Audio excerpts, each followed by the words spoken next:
తప్పు చేస్తే క్షమించేంత మంచివాళ్ళుగా ఉండండి, కానీ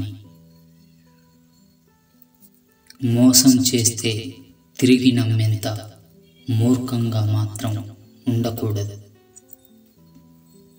ఎందుకంటే మనమంటే లెక్కలేని చోట మాట్లాడకూడదు, ప్రేమ లేని చోట ఆశపడకూడదు.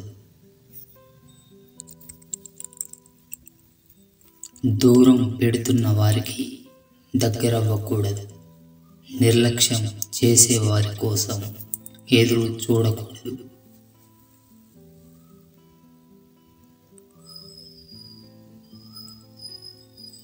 భారం అనుకునే వాళ్ళతో భావాలను పంచుకోవద్దు. మనది కాని దానిపై ఆశ పెంచుకోకూడదు. అన్నీ తెలుసుకో, అన్నీ నేర్చుకో, కానీ ఏమీ తెలియని వానిలాగే కనిపించాలి ఈ సమాజానికి.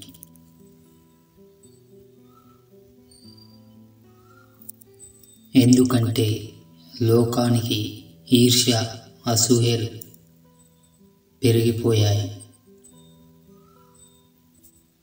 ఎదిగేవాణ్ణి చూసినా, బాగుపడేవాణ్ణి బ్రతికినా చూసి తట్టుకోలేరు.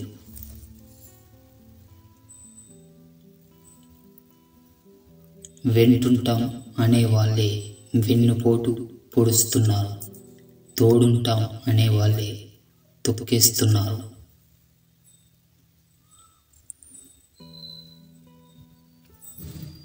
అందరూ మన ముందు నటించేవాళ్ళే, అవసరం ఉన్నంత వరకు వేడుకుంటారు, అవసరానికి వాడుకుంటారు.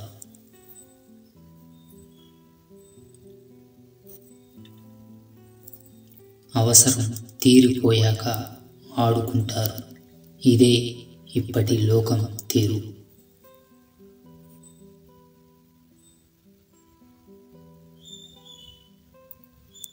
మన గురించి అన్నీ తెలిసిన వాళ్ళే గొడవ జరిగి విభేదాలు వస్తే మీ రహస్యాలు అన్నీ ఇతరులకు చెప్తారు.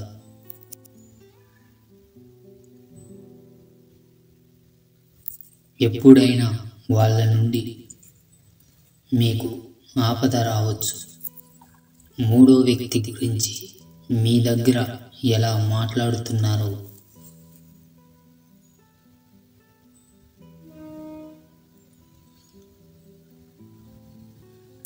దాన్ని బట్టి మీ గురించి వేరొకరికి ఏం చెప్తారో అర్థం అవుతుంది.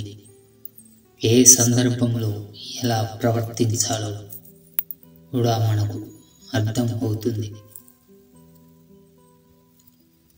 అలా పూర్తిగా ఒక అవగాహనకు వచ్చే వరకు ఎవరిని పూర్తిగా నమ్మకపోవడమే మంచిది.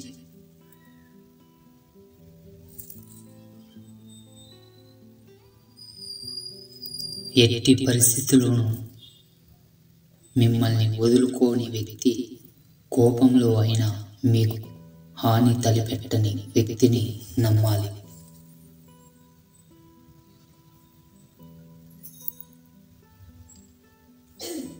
మనం కూడా వారితో అలాగే అంతే నమ్మకంగా ఉండాలి.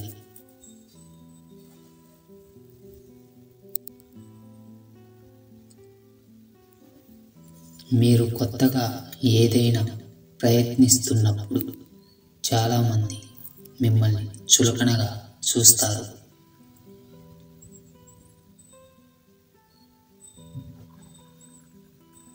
ఆ ప్రయత్నంలో మెరుగవుతున్నప్పుడు మీరేదైనా మంచి పని చేస్తున్నా కూడా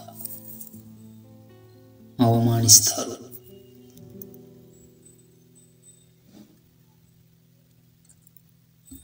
ఒకవేళ విజయం సాధిస్తే కేవలం అదృష్టం వల్లే మీకది దక్కిందని ప్రచారం చేస్తారు.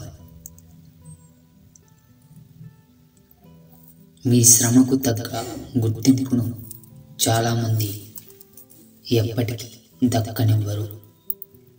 వారెవ్వరిని పట్టించుకోకుండా మీ పని మీరు చేస్తూ వెళ్ళండి.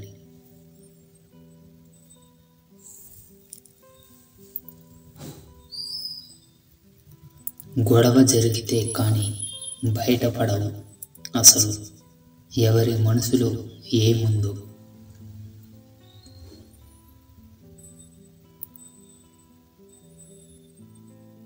చూడటానికి అందరూ నవ్వుతూ పలకరించేవారే.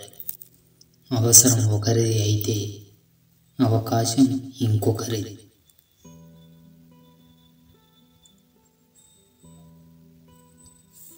ఆ కోపంలోనే మనిషి అసలు వ్యక్తిత్వం బయటపడుతుంది.